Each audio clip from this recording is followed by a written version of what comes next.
Senhoras e senhores, nesta oportunidade, o Ministério da Infraestrutura traz um balanço das entregas e visão de futuro para o setor. Quem irá apresentar é o secretário executivo do Ministério da Infraestrutura, Alan Lopes, ao qual eu convido ao palco neste momento. Bom dia! Tudo bem, meus empreendedores públicos e privados? Como é que vocês estão? Queria agradecer à BCR pelo convite para poder aqui compartilhar com vocês um pouquinho da nossa história. Eu procurei fazer uma palestra com um pouco mais de conteúdo e vou disponibilizar os slides para quem quiser baixar e conferir depois. Talvez fique um pouco extensa, eu vou pular algumas partes, mas eu acho que ela dá um overview de o que foi esses 4 anos, quase 4 anos aí do Ministério da Infraestrutura. Vou me apresentar rapidamente. Meu nome é Alan de Oliveira Lopes, sou de Brasília, engenheiro civil, e minha carreira, fiquei 17 anos como perito criminal federal da Polícia Federal, na área de engenharia civil. Conheci o ministro Tarcísio numa operação, quando ele era da CGU, conheci o ministro Marcelo no mestrado na UNB, em transportes. Então, os caminhos da vida me levaram ao Ministério da Infraestrutura. Então, o meu relato aqui hoje, ele é como de um observador. Eu não estou lá no setor, no âmbito do Ministério dos Transportes, como o ministro Marcelo, que já está há 15 anos, como o ministro Tarcísio também, que já está desde a época do governo Dilma. Estou, nesses 3 anos, observando essa transformação. E vou trazer um pouco desse relato para vocês. Se eu pudesse resumir qual foi a missão, qual era, numa frase, o objetivo do Ministério da Infraestrutura, era romper uma lógica que existia e transformar efetivamente a infraestrutura como uma questão de Estado. E o que mais? Ser realmente uma questão de Estado. Porque falar é fácil, agora você praticar realmente é difícil. E eu vou contar um pouquinho, como um bom perito, vou tentar trazer as evidências de como que isso aconteceu. Procurei trazer essa imagem, podia fazer minha palestra só em cima dela. É claro que não podia ser fácil. Se fosse fácil, não seria o ministro Tarcísio, o ministro Marcelo, eu e outros que estariam por lá. Tinha que ser um mar muito revolto. Logo de começo, PEC do teto dos gastos. Primeiro governo a enfrentar essa lógica. Para a infraestrutura, isso foi muito difícil. Você tem um orçamento limitado, para mudar isso, você precisaria de um movimento parlamentar enorme, e nós não conseguimos. E tivemos que saber lidar e fazer mais com menos. Um desafio incrível. Mas conseguimos. 2019, o Ministério ia bem. Me lembro vivamente, fevereiro, janeiro de 2020. Eu era, na época, assessor da área de aviação. Cumprimento meus colegas aí da aviação que estão aqui hoje conosco. E era claro, os números começavam a crescer, o horizonte, as perspectivas eram incríveis. O que aconteceu? Pandemia. Aquele terror. A gente viu os aeroportos simplesmente acabarem os movimentos. 95% de queda do volume de passageiros. Rodovias também, o fluxo caiu sensivelmente. Ameaças de greve nos portos, ameaça de greve dos caminhoneiros. Aquela dúvida toda que pairava, que doença é essa? Como que a gente vai lidar com isso? Nesse momento, de novo, coragem. Queria agradecer muito, aqui principalmente, não é exatamente o público, mas profissionais da construção civil. Atividade essencial, nós batalhamos para que fosse considerada assim e que mantiveram a infraestrutura funcionando nos momentos mais difíceis. Seguimos. Veio a vacina não parava a transmissão da doença. E a gente foi enfrentando as dificuldades.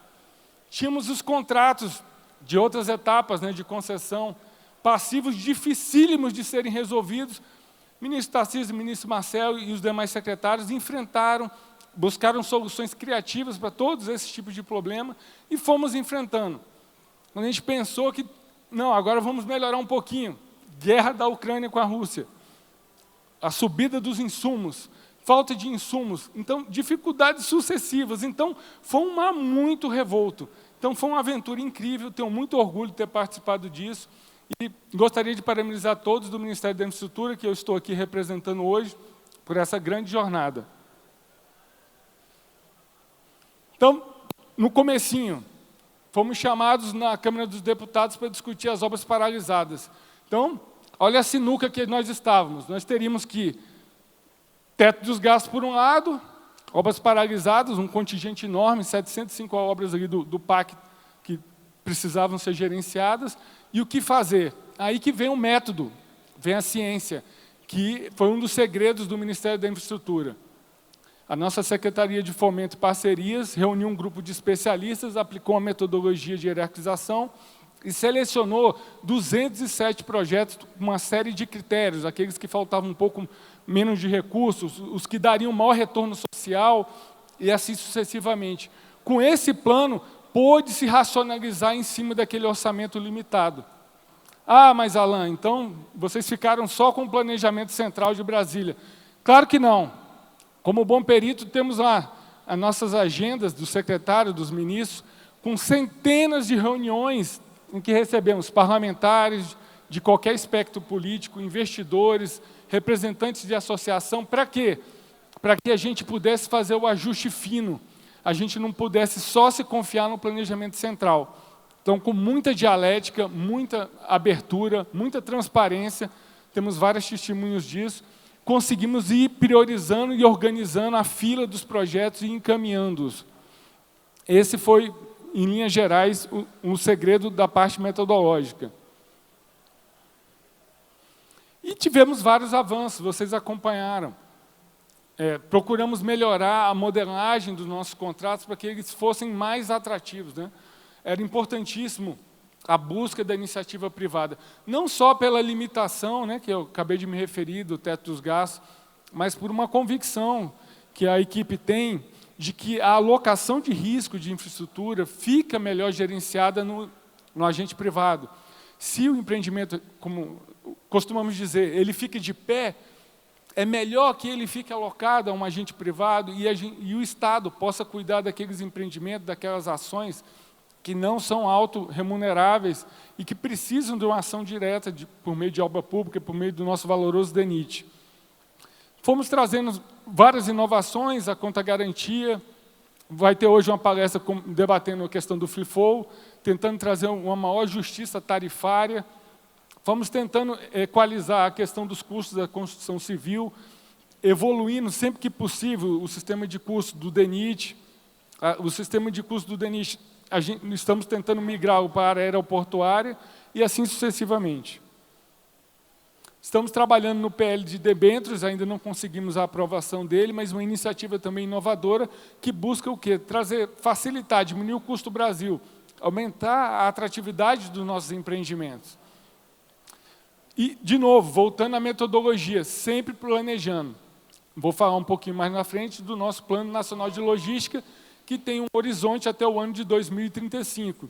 De novo, tentando buscar o quê? O método, a melhor técnica, a ciência, para quê? Prover uma infraestrutura de Estado, um planejamento que possa ser adotado por qualquer governo. Parafraseando, né, o meu antecessor, que dificuldade é minha, né? Para fazer tudo isso, tínhamos que virar várias páginas, né? A história do Ministério dos Transportes era uma história que tinha muitas páginas policiais. Eu era testemunha disso também. O que aconteceu? Implantamos um investimento enorme na área de integridade. Estava me referindo ontem, numa reunião, se somarmos todo o efetivo de ouvidoria, corregedoria, subsecretaria de integridade, comissão de ética, a nossa auditoria interna, controle interno, somar todo esse efetivo e os seus cargos, é um efetivo equivalente a uma secretaria finalística do Ministério da Infraestrutura. Então, muito investimento foi feito na área de integridade. Diversas ações nós empreendemos. Para quê? Para trazer essa cultura, que o Leandro comentou aqui anteriormente, ela pode ser ensinada, você pode ir se acostumando com aquilo se tornar natural. Do momento que cada você não precisa ter uma corregedoria para olhar para o corpo funcional. O próprio corpo funcional, por si só, ele vai se autorregular e se autofuncionar. Então, um grande orgulho trabalhamos na linha do radar anticorrupção, implementando diversas medidas. Para quê? Para você ir otimizando e trazendo transparência, né? Aqui eu trouxe o último dado consolidado. Encaminhamos para a Polícia Federal, CGU, TCU, Ministério Público, 266 notícias de fatos irregulares que chegaram com conhecimento do Ministério da Infraestrutura e de suas entidades por meio do canal de ouvidoria, em que uma ação não só reativa, mas ativa de parte do Ministério em prover o máximo de informações para que os fatos sejam esclarecidos. Então, por um lado, racionalizando os projetos, usando a ciência e o melhor método, por outro, depurando e trabalhando a integridade. E os resultados? Resultados aqui é pregar para quem já é, né, para os padres, né, vocês conhecem o setor profundamente, mas entregamos 100 ativos, muitos valores de outorga e, principalmente, investimentos. Aqui, de novo, uma evidência. Sempre, todas as reuniões, tanto o ministro Tarcísio quanto o ministro Marcelo falaram, o importante não é angariar recursos, o importante é garantir investimentos, implantar a infraestrutura. Então, se olharmos aqui, do total de investimentos das nossas concessões rodoviárias, 48,9%, a outorga foi 2,1%. Ou seja, a nossa modelagem sempre privilegiou o quê? Um retorno social por meio dos investimentos melhor alocados ao setor privado. Essa é a evidência, né, do conjunto de trabalho que foi realizado durante esses anos. Avançar um pouquinho. Um tema que, particularmente, eu gosto muito, que é a agenda ESG, especialmente a questão da sustentabilidade. Praticamente todas as reuniões do Ministério da Infraestrutura, todas as temáticas, tanto ferroviárias, aeroportuárias, na área de aviação, sempre tem um componente de sustentabilidade. Não só porque é um tema realmente, né, pujante e crescente, mas porque há uma preocupação com o melhor uso dos recursos, né? Nossa subsecretária Larissa, né, uma especialista do setor, promove dezenas, aqui é uma breve síntese das ações que ela desenvolve no nosso ministério, buscando o quê? A mesma questão da ética, em que não seja necessário que uma área de sustentabilidade imponha uma agenda de sustentabilidade, ou seja, todos os técnicos sejam imbuídos desse olhar, de como você utilizar melhor os recursos humanos de uma forma realmente racional, visando, claro, diminuir o custo do Brasil, que é uma das nossas vertentes principais, mas também transformar a infraestrutura do Brasil numa infraestrutura verde, em que a gente possa vender nossos projetos com esse tipo de selo. Várias iniciativas estão sendo feitas nesse sentido e vão continuar sendo feitas. Vou falar um pouquinho de governança com vocês. A questão do Prêmio Infraintegridade. Estamos com um edital em aberto e todo ano estamos lançando, em que a nossa Subsecretaria de Integridade e Conformidade recebe inscrições das empresas interessadas para serem submetidas a um processo de avaliação, onde vamos verificar aquelas, né, que têm contratos no âmbito do Ministério da Infraestrutura, do governo federal, que estão realmente fazendo essa transformação da integridade. Ou seja, estamos fomentando, além de fiscalizar, como eu mostrei no slide anterior, a gente quer realmente promover a transformação do setor, na linha do que o Leandro comentou aqui. A gente indo para frente, né? Não é porque aconteceram problemas no passado que não é possível a gente corrigir rumos e avançar. Tem uma forte convicção, e o Ministério da Infraestrutura trabalha muito nessa direção.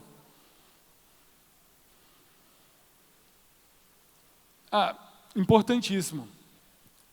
Quando você busca evidências que você está fazendo alguma coisa, você tem que procurar também uma avaliação independente, né? Vamos falar um pouquinho disso mais à frente, a questão da inspeção acreditada, mas está aqui o Índice de Governança e Gestão Pública, o IGG do TCU. Em 2018, vocês olharam o número agregado, o Ministério da Infraestrutura ele foi classificado no nível de 44%, né? Abaixo da metade, um índice muito crítico.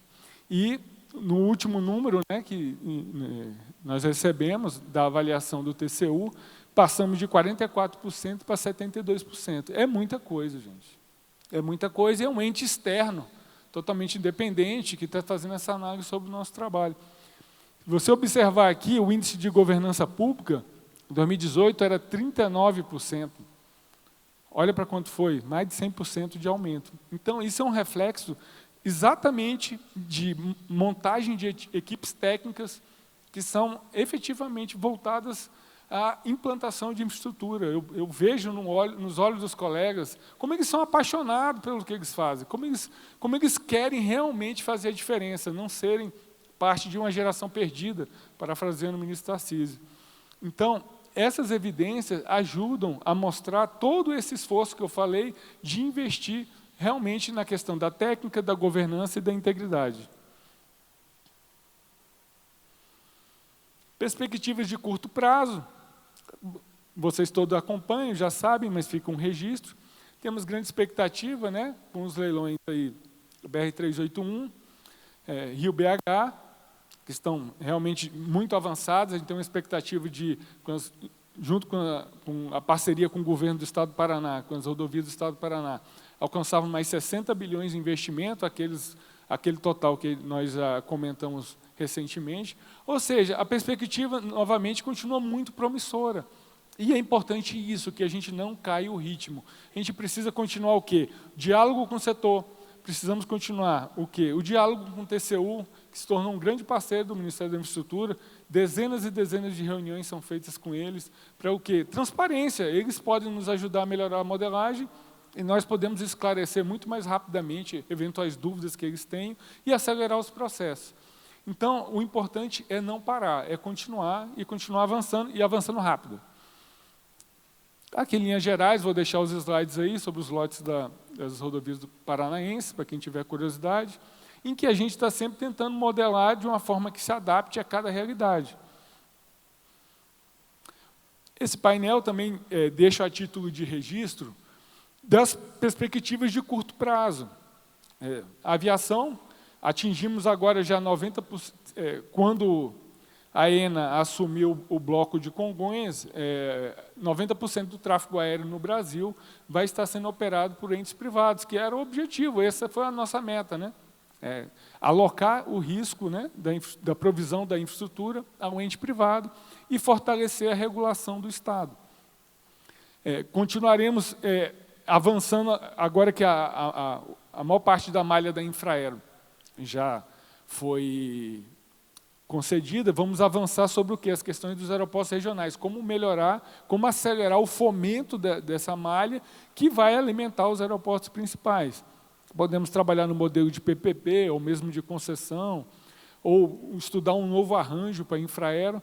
Tudo isso está sendo estudado e todos vocês vão ser convidados a participar desse debate. Os portos, para nossa felicidade, esse ano conseguimos a primeira privatização de uma companhia docas.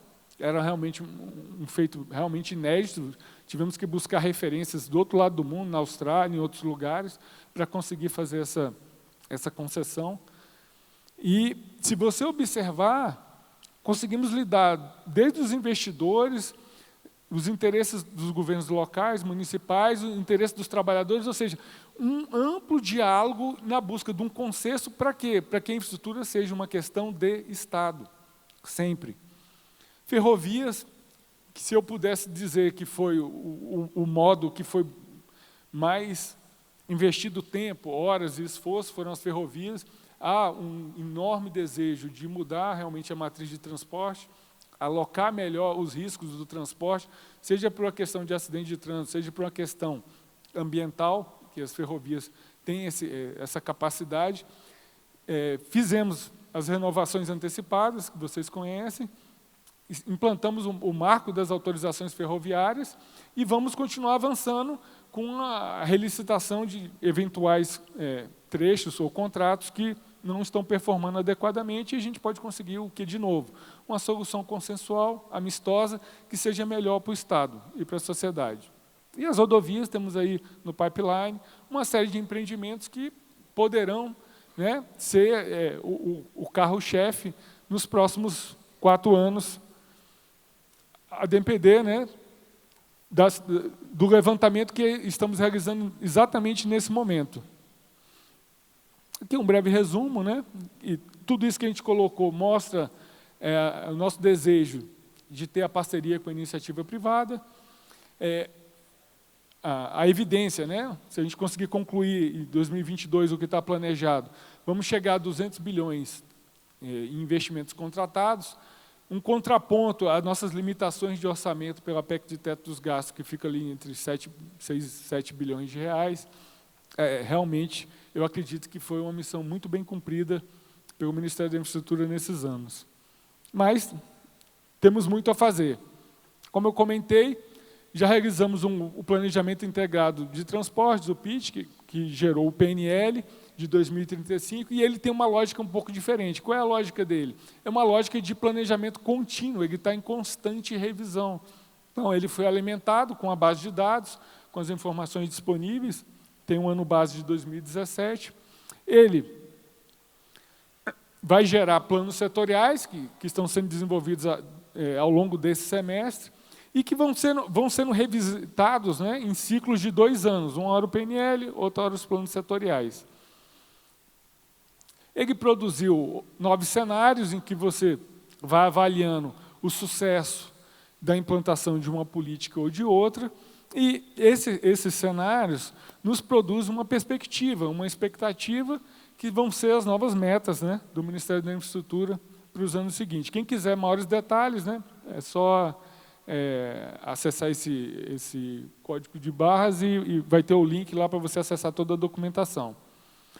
Queremos o quê? Como eu comentei, diversificar mais a matriz de transporte, com foco aí na matriz ferroviária, mas também implantar efetivamente, né, a política da BR do Mar. Estamos trabalhando também numa política de navegação, estamos batizando de BR dos Rios. Para quê? Para poder ir equalizando a nossa matriz de transporte, tornando ela, diminuindo o quê? O custo do Brasil, aumentando a sustentabilidade e a eficiência. Queremos também reduzir acidentes, vamos ter palestra aí do nosso secretário nacional de trânsito, diversas estratégias são adotadas pelo Ministério da Infraestrutura, e, de novo, precisamos fazer o quê? Parceria, tanto com a iniciativa privada, quanto os entes estaduais e municipais. Então, trabalhamos um ciclo virtuoso, em que a gente tem a sustentabilidade, competitividade, segurança, qualidade e satisfação, uma retroalimentando a outra, né? Queremos o quê? Que o ISG ele seja mais sistematizado a sua incorporação nos projetos, tem uma série de iniciativas nesse sentido, em que, saindo da cultura para indicadores mais objetivos, a questão da revisão da matriz energética, dos modos de transporte. Na área de segurança, temos o PNAVSEC, mas também buscamos parceria com outros ministérios, né? O Ministério da Saúde, porque você falar de segurança do trânsito, você está falando do Sistema Único de Saúde, né? Uma coisa vai estar relacionada com a outra, então a gente procurar ter uma maior transversalidade nos ministérios. Olhando para o futuro também, os carros autônomos estão chegando, já ir se preparando para essa revolução, como isso que vai impactar, né, a nossa infraestrutura. A questão do descontingenciamento dos fundos, né, do Fundo7, que pode trazer recursos muito necessários para a implantação dessas políticas, né. Qualidade. E continuar ampliando a questão da modelagem voltada ao desempenho, né, em que se criem incentivos positivos para que se preste um bom serviço. De novo, a questão da inspeção acreditada, que tenhamos projetos e obras com um padrão realmente ouro, evitamos realidades do passado que realmente não são aceitáveis mais, que tenhamos projetos de engenharia dentro das normas, obras executadas dentro dos padrões de qualidade, e tudo isso num ambiente de compliance, em que tudo isso aconteça na mais perfeita ética e legalidade. A satisfação do usuário, né, é uma marca, é um objetivo que nós buscamos. A transformação digital foi uma agenda muito forte no Ministério da Infraestrutura, todos os serviços que nós prestamos já são digitais, e temos vários outros aí, o documento de transporte eletrônico, como já comentei, o FLIFO, o nosso aplicativo InfraBR, voltado para os caminhoneiros, para os transportadores de carga autônomo, aumentar nossos mecanismos de participação social, como um evento desse de hoje, que eu venho aqui chamar vocês para participar junto conosco do planejamento. Esse é o nosso objetivo.